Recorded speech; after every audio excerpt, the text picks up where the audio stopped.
अरहत वाङ्मय में कहा गया है, बीवी है गुण तवो रएय नित्यम, भवई निराश ए निज रठिये, तव सा धुणई पुराण पावगम, जुत्तो सया तव समाहिये। 4 समाधियों का निर्देशन आगम में प्राप्त होता है। विनय समाधि, श्रुत समाधि, तपह समाधि, आचार समाधि। आदमी विनय के द्वारा समाधि को प्राप्त कर सकता है, शांति को प्राप्त कर सकता है। जिसके जीवन में उच्छृंखलता होती है, अनुशासनहीनता, उद्दंडता और अहंकारशीलता होती है, उससे समाधि कुछ दूर हो सकती है। और जो निरहंकारता का जीवन जीने वाला होता है, विनयशील होता है, उसे समाधि प्राप्त हो सकती है। इसी प्रकार श्रुत ज्ञान की आराधना, स्वाध्याय करने से, ज्ञानाराधना करने से भी समाधान मिल सकता है, शांति मिल सकती है। मन में कोई जिज्ञासा और उसका सम्यक उत्तर मिल गया तो समाधान हो जाता है। तो श्रुत की आराधना भी समाधि प्राप्ति का एक साधन है। तपस्या से भी समाधि मिल सकती है। जो तपोधन होता है, जीवन में विविध प्रकार का तपह समाचरण करता है, वह भी समाधि को प्राप्त हो सकता है। और आचार जिसका निर्मल है, चारित्र निर्मल है, आचरण अच्छे हैं, वह व्यक्ति भी समाधि को प्राप्त हो सकता है। तो ये 4 ऐसे आयाम हैं समाधि के 4 पिलर्स हैं। विनय, श्रुत, तप, आचार। हमारे जीवन में हम विनय पूर्ण व्यवहार का प्रयास करें और श्रुत की आराधना करें, स्वाध्याय करें। ज्ञान विकास का एक साधन है स्वाध्याय करना और जिज्ञासा होने पर पूछना।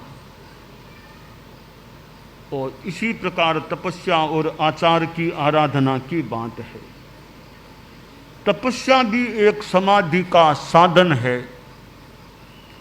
कितने लोग अनाहार की तपस्या करते हैं।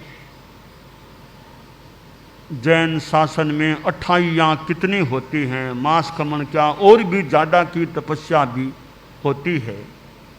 चतुर्मास का समय निकट आ रहा है और चतुर्मास में तपस्या की विशेष आराधना होती है। श्रावण भाद्रव ऐसे महीने हैं, कितने कितने लोग इन महीनों में लंबी लंबी तपस्या भी कर लेते हैं। भोजन छोड़ना भी बड़ी बात है। रोज दिन में 2-3 बार भोजन करने वाला व्यक्ति और भी कोई बीच बीच में कुछ खा ले, ऐसी स्थिति में भोजन को छोड़ देना, कई दिनों तक के लिए छोड़ देना, एक विशेष बात हो जाती है। यह तपस्या का एक प्रकार है। अनशन, आहार को छोड़ देना, उपवास आदि करना।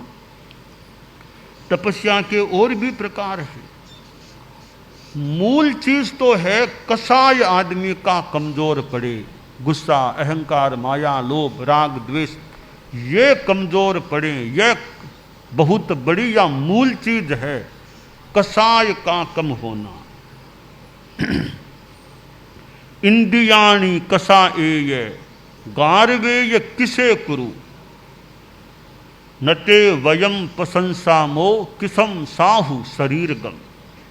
कि शरीर को कृष करना एक चीज है, कसाय कृष कितना हुआ वह बहुत ज्यादा महत्वपूर्ण बात होती है।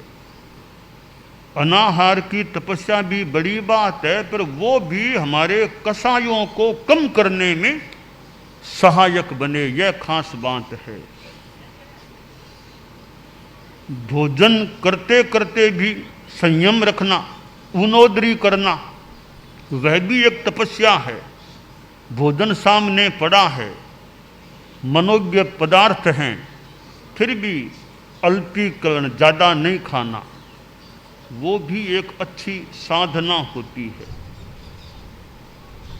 परम पूज्य आचार्य तुलसी आचार्य महाप्रज्ञ जी कोई ये 28 पखवाड़ा मांस खमन ऐसी तपस्या तो मैंने उनमें नहीं देखी। अपनी अपनी परिस्थितियां होती है। 28 बहुत अच्छी है, मांस खमन बहुत बढ़िया है, परंतु द्रव्य क्षेत्र काल भाव देख कर ही तपस्या करनी चाहिए। किसके लिए तपस्या करना वो अनुकूल रहेगा, ठीक रहेगा, और किसके लिए ठीक नहीं रहेगा। तो उनकी अपनी परिस्थितियां थी, तो लंबी तपस्या तो मैंने उनको करते नहीं देखा, न 28 करते देखा, न मांस खमन तो और भी आगे की बात है, पंचोला भी नहीं देखा। वे अपने ढंग से तपस्या करते थे। आचार्य तुलसी ने तो कितना अपने ढंग का तप किया। कहाँ कोलकाता पधार कर चतुर्मास किया था, कहाँ दक्षिण भारत, बेंगलोर, मद्रास, उस जमाने का मद्रास, और ठेठ आगे कन्याकुमारी तक कितनी दूर पधारे थे, यात्रा की थी। तो यह यात्रा भी एक प्रकार की तपस्या है। आचार्य तुलसी हमारे धर्म संघ के प्रथम आचार्य हुए, जिन्होंने आचार्यों में जिन्होंने कोलकाता में चतुर्मास किया था। प्रथम आचार्य थे जिन्होंने दक्षिण भारत की यात्रा की थी, तो वह भी उनकी तपस्या थी। और चलना ही नहीं, फिर ये श्रम करना, लोगों से मिलना, प्रवचन करना आदि आदि। और इतना बड़ा धर्म संघ उनके सामने था, तो इतने बड़े संघ को गाइडेंस देना, व्यवस्था देना, वो भी तो एक बड़ा कार्य होता है। साथ में स्वाध्याय का क्रम चलाना, अध्ययन अध्यापन आदि करना, तो बहुत बड़ी तपस्या उनकी थी। आचार्य महाप्रज्ञ जी थे। श्रुत की आराधना में उनका कितना समय लगता था, कितना समय उनका आगम और ग्रंथों के पढ़ने में, पढ़ाने में, मनन लेखन में, लिखाने में कितना उनका समय लगता था। जीवन के उनके कितने क्षण श्रुत की आराधना में लगे थे। तो स्वाध्याय भी एक प्रकार की तपस्या हो जाती है। आचार्य भिक्षु थे, संभवतः मांस खमन तो कभी नहीं किया होगा, उन्होंने भी अनशन तो अंत में जरूर किया था, पर जीवन में कितनी तो उन्होंने ज्ञान की आराधना की, कितनी साहित्य रचना की, और कितना उनको सहन करना पड़ा होगा या सहन किया होगा, अवरोध विरोध जो भी कितने सहे होंगे। तो विरोधों में शांति रखना भी तपस्या है, साधना है। प्रतिकूलता आए फिर भी मन में शांति, धैर्य है, समाधि है, समता है, वह भी बहुत अच्छी साधना होती है। पर ना विरोध हो, आदमी या तो गुस्से में आ जाए, या धैर्य छोड़ दे, अधीर हो जाए, पथ को छोड़ दे। तो कष्ट और विरोध होने पर भी मानसिक संतुलन बनाए रखना, धैर्य रखना, वो अच्छी एक साधना की चीज होती है। लोग आलोचना भी कर सकते हैं। कोई आलोचना करे तो यह सोचना चाहिए भी उसकी आलोचना में सार है क्या। अगर सार है, मेरे में कमजोरी है, तो मैं परिष्कार का प्रयास करूं। बात में सार है तो मैं ग्रहण कर लूं, जहां मेरी कमी उसको दूर करने का प्रयास करूं। और लगे कि कोई आलोचना तो है, फिर कोई ऐसी बात है नहीं। आदमी समता रखे, शांति रखे, क्या स्पष्टीकरण दो। स्पष्टीकरण भी दिया जा सकता है, कभी कभी बोल करके या लिखित में दिया जा सकता है, वो एक तरीका है। दूसरा तरीका है कि आलोचना का जवाब जबान से न देकर अच्छे कार्यों से दो। अच्छे कार्य करते रहो, अपने आप आलोचनाओं का जवाब हो सकेगा। तो समता रखें, शांति रखें, अच्छा कार्य करते रहो। जो आज आलोचक हैं, निंदक हैं, वे कल हमारे समर्थक और प्रशंसक भी बन सकते हैं। हमारे कार्य अच्छे सामने आएंगे, वे अच्छे हमारे प्रशंसक समर्थक भी बन सकते हैं।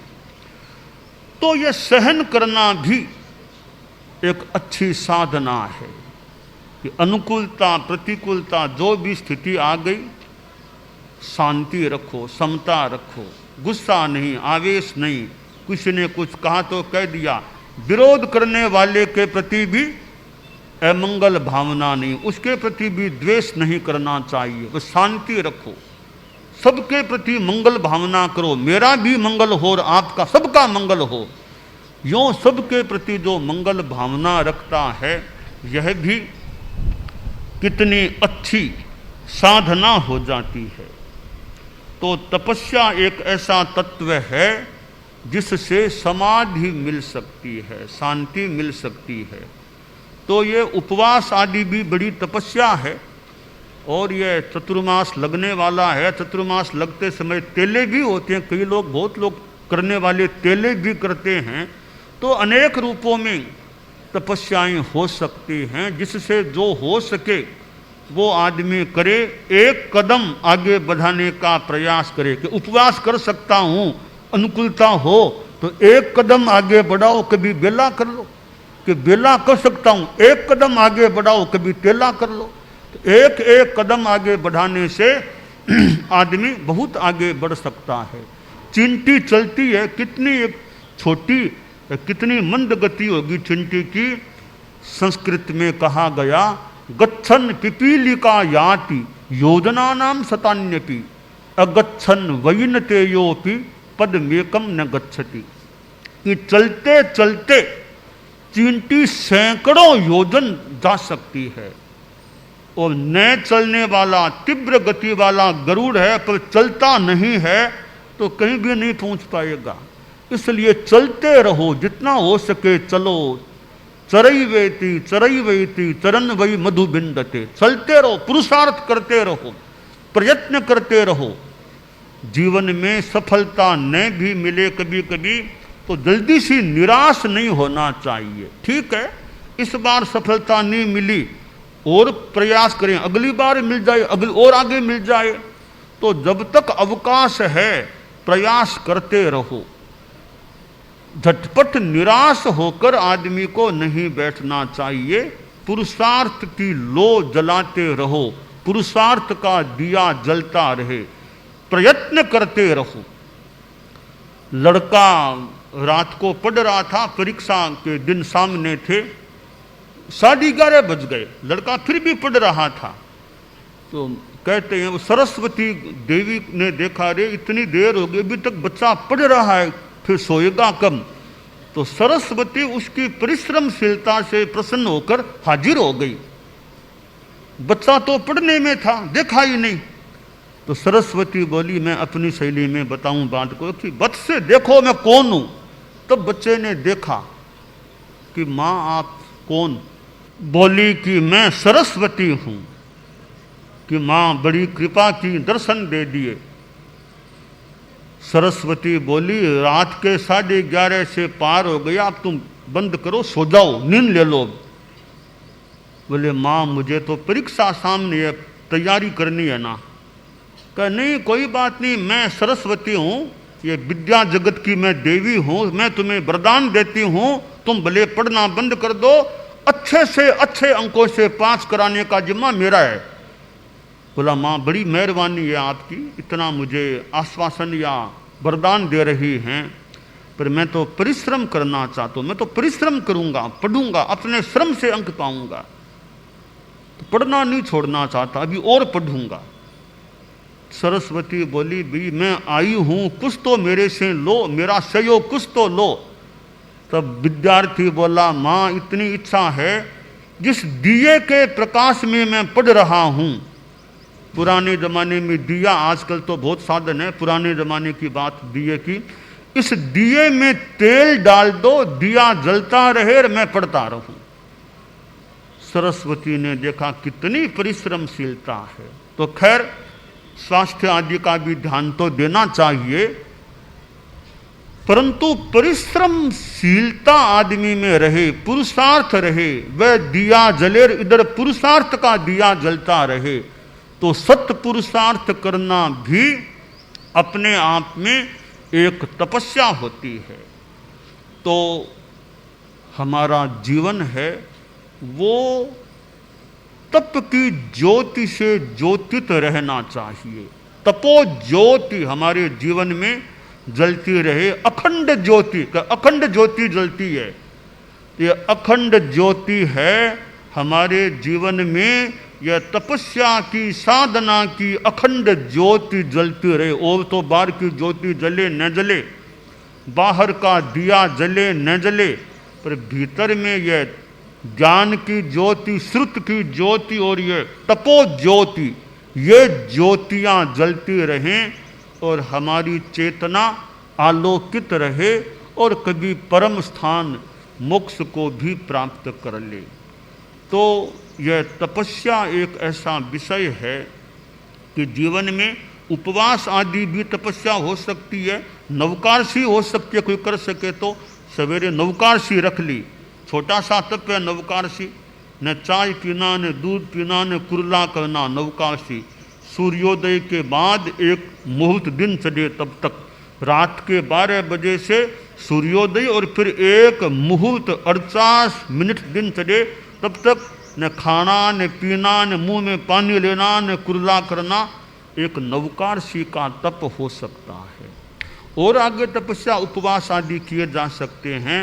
और इधर ये ज्ञान की आराधना के रूप में तपस्या, स्वाध्याय के रूप में तपस्या की जा सकती है, ध्यान की साधना के रूप में तपस्या की जा सकती है। अनेक रूपों में 12 प्रकार तपस्या के बताए हुए हैं। तो 12 प्रकार हैं, विभिन्न रूपों में तपस्या की आराधना की जा सकती है।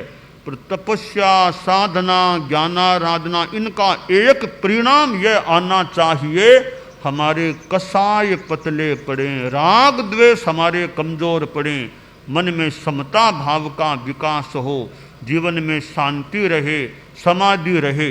आप लोग गृहस्थ हैं, तो गृहस्थ जीवन में भी वो तपो ज्योति, समता की साधना की ज्योति जलती रहनी चाहिए। ठीक है, साधु जितने न भी हो सके तो अपने ढंग से गृहस्थ भी तपस्या करे, साधना करे, आत्म कल्याण की दिशा में आगे बढ़े।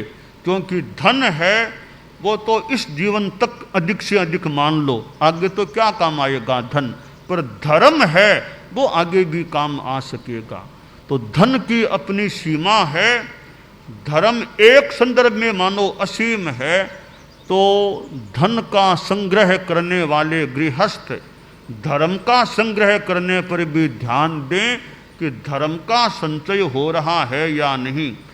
और जैसे आपका एफडी बढ़ती रहे, एफडी को बढ़ाओ, कॉर्पस बढ़ाओ आदि बात हो सकती है, तो धर्म का कॉर्पस यह बढ़ता है, यानी वो एफडी कितनी बड़ी, वो भी ध्यान दें कि मेरे भीतर में धर्म का संचय हो रहा है या नहीं।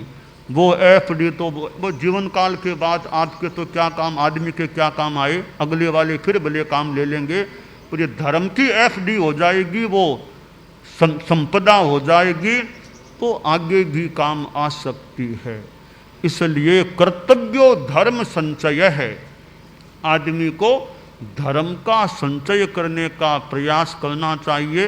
रोज एक सामायिक करो, आप लोग गृहस्थ रोज सामायिक करो तो भी मानो धर्म का संचय हो रहा है, रोज कुछ डाला जा रहा है। रोज नवकारसी करो, मानो कुछ भीतर में एफडी में और डाला जा रहा है। यूँ स्वाध्याय करो और कुछ अच्छा धार्मिक आराधन करो, तो इससे हमारी वो धर्म की एफडी और ज़्यादा बढ़ती जाती है, यानी धर्म की संपदा बढ़ती जाती है और हमारे पास अच्छी खासी यूँ करते करते संपदा हो सकती है। आदमी रोज ध्यान दे, आज मैंने धर्म का क्या कमाया, पैसा आपने कितना कमाया, वो एक अलग आपका विषय है। पैसे का हिसाब आप लोग करते होंगे कितनी कमाई हो गई।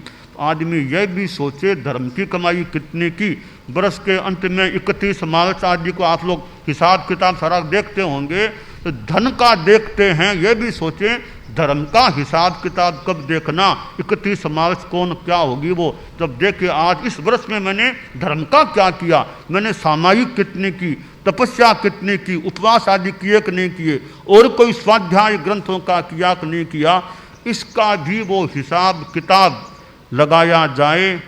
वो आप लोगों के वो सीए होते हैं, अकाउंट सब व्यवस्थित करने वाले, या धर्म का अकाउंट कौन देखेगा कि कितना किया कितना नहीं किया, वो तो ज़्यादा खुद कोई देखने से काम, और तो सीए वगैरह आज का काम कर दे, इसका तो खुद कोई सीए बनना पड़े, खुद ही अपना ध्यान दे कि मैंने इस साल धार्मिक साधना धार्मिक आराधना कितने की है, तो हम स्वयं अपना ध्यान देते रहें। खासकर आप लोग जो गृहस्थ हैं, जिनके सांसारिक काम भी चलते हैं, बिजनेस आदि आदि भी चलते हैं, बिजनेस भी चले कि मैंने बिजनेस में शुद्धता कितनी रखी, कि मेरे द्वारा विशेष कोई अशुद्धता तो मेरे व्यवसाय में नहीं हो गई है ना, आदि आदि बातों का ध्यान देकर हम अपने इस तपस्या साधना धर्म के द्वारा अपनी जो आध्यात्मिक संपदा को बढ़ाने का प्रयास करते रहें, यह काम्य है।